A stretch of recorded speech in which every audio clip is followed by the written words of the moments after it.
This is the Hyundai i20N. N like the Namyang R&D Center, N like the Nurburgring, N like a chicane on a track. Out of these three, I've got the track with some N looking like corners. So let's get the show on the road.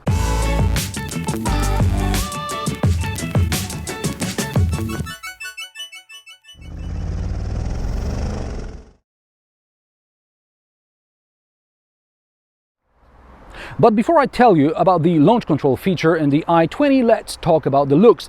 I apologize for the dark blotch you see on the screen, but someone at Hyundai ticked the wrong option and picked black instead of the other 6 more interesting color options.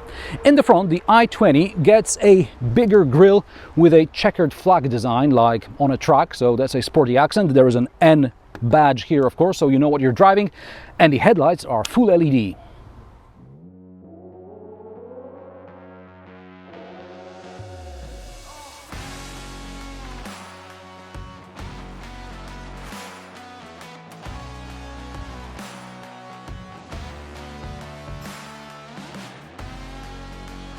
The ground clearance is 10 mm lower versus the standard i20. Hyundai worked with Pirelli to develop P0s for the i20N's 18-inch alloys. The front 320 mm brake discs are ventilated, rear discs are 262 mm solid. Emphasizing the general sportiness are black side skirts with red accents. The rear is dominated by the roof spoiler and a diffuser with a triangle fog light, like we saw on the i30N and the i30 Fastback N. The exhaust is a single pipe. The interior in the Hyundai i20N is obviously more sporty than in a normal i20, with sport seats with integrated headrests and some blue stitching. These were designed especially for this car. They were not carried over from another N model. There is a thick steering wheel with some blue N Grin mode buttons and a rev button for rev matching. More about rev matching later. There is also a dedicated N mode on the virtual instrument cluster and an N mode here. And now get this. This is a manual gearbox and these are 3 pedals. There is a clutch, there is a brake, and there is a gas pedal, obviously. And in the N mode, we've got launch control. So, since I'm on a truck, it would be rude if I didn't see if this car can really do 0 to 100 km per hour in 6.2 seconds.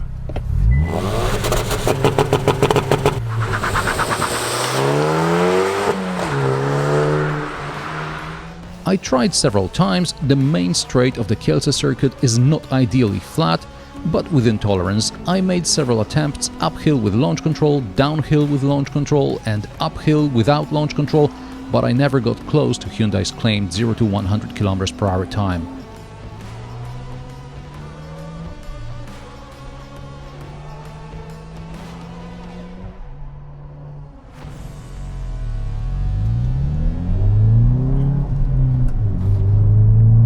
Under the bonnet, the Hyundai i20N has a 1.6-liter turbocharged engine producing 204 horsepower and 275 Nm of torque, 305 with overboost.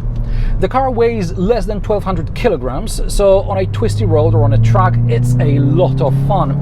Hyundai claims when working on the N cars, the engineers focused on designing an everyday sports car, a corner rascal, they use the word rascal, and giving the car racetrack capability. Have they succeeded? When I picked up the i20N for this test drive, all the way home I was grinning like a kid with a new Lego set on Christmas Day. This car can deliver fun even before you leave the city. And once you do, give me a twisty road and I'll drive until I run out of gas. So, what did Hyundai do with the i20 that I don't want to get out of it?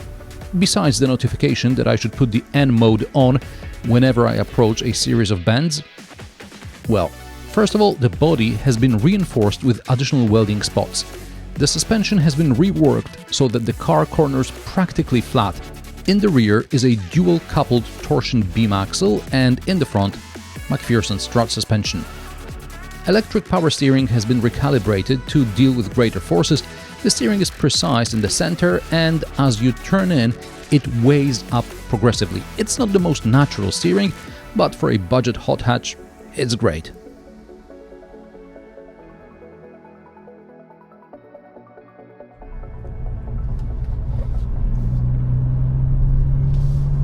There's a mechanical limited slip diff on the front axle. Mechanical, not electronic.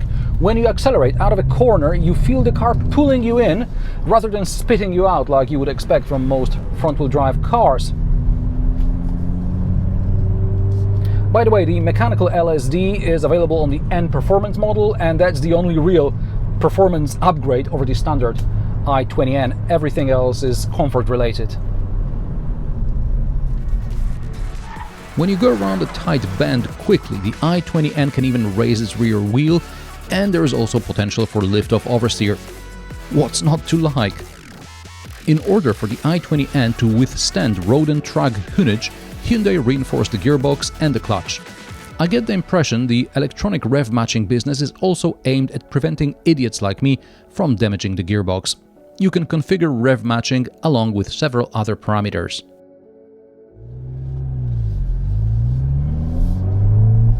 Speaking of the gearbox, the throw is short and the shifts are short, which is great for sporty driving, not so much for a longer trip to the track, which takes us into the negatives. I know you're not buying a small hot hatch for fuel economy, but even with moderate driving, you're getting about 9 to 10 liters per 100 kilometers combined. With a 40-liter tank and a heavy right foot, you better start collecting those hot dog stamps. The short gearing and sporty exhaust translate into a droning noise from 80-90 kilometers above. Again, on a longer road trip, this gets old pretty fast.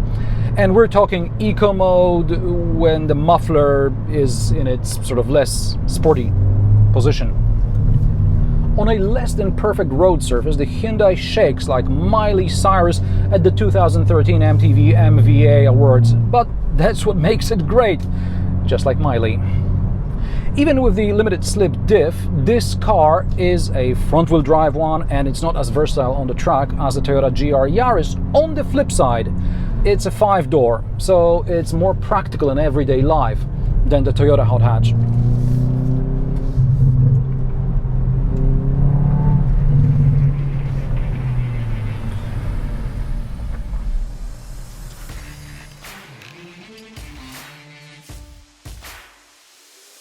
Despite sporty accents, the interior remains practical. There are large illuminated door pockets, good cup holders, a place for your phone, 2 USB ports, small storage under the armrest, and smallish glove box.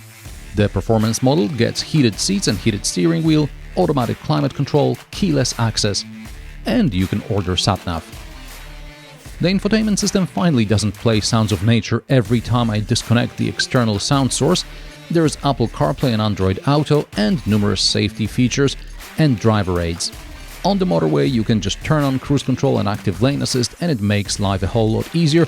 Just make sure you turn off active lane assist when you get off the motorway. Otherwise, it'll drive you nuts. It's also part of the performance package. There's good legroom in the back. Headroom is barely sufficient for me. I'm 175 centimeters tall. The door pockets will accommodate small bottles. There is a USB port but no air vents or armrest. I don't suppose a person would like to sit in the middle unless under duress. The Hyundai i20N boot space is the same as in the normal variant, that's 352 liters, and you also get only one shopping bag hook, but the parcel shelf can be stored behind the seats vertically, and there is a double floor on the performance model. Prices of the Hyundai i20N start at €25,000, the performance version costs 27 grand. With options, this test car costs around €30,000. The Hyundai i20N is a lot of fun. It's a great car for weekend trips to the mountains or to the track. As long as you don't need to drive long to get to those places, I highly recommend it. And how do you like the Hyundai i20N? Or maybe you're looking at another hot hatch? Let me know in the comment section below. If you like my sarcastic, down-to-earth and possibly mildly amusing car reviews, join me every Friday at 3 p.m. Central European Time, and don't forget to subscribe and like this video as it helps me with the YouTube algorithm. Thanks for watching, and I will see you in the next one.